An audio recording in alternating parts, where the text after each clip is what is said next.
Finally एक बद्राङ पछाडि हेरेर ट्याक्कै रोकिने बेला मामाहरू आइपुग्यो।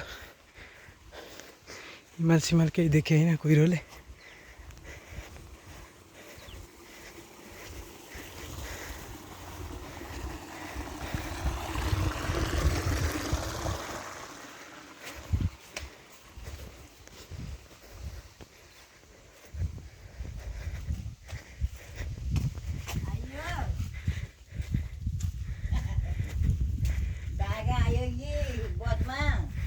बागा घर तल मलाई कुरेर बसेकिन् मेरी आमा।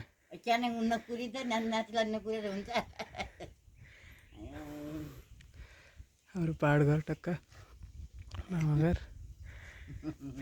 केही भन्नु छ? केही भन्नु छैन। खुसी छ उनी?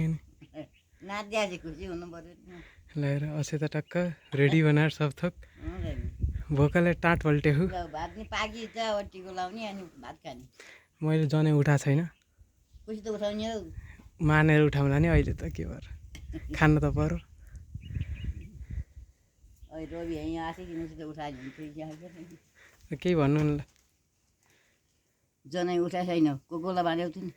मामा माइजू भाइ दुईवटा भाइलाई। यहाँका भाइहरू आएनन्।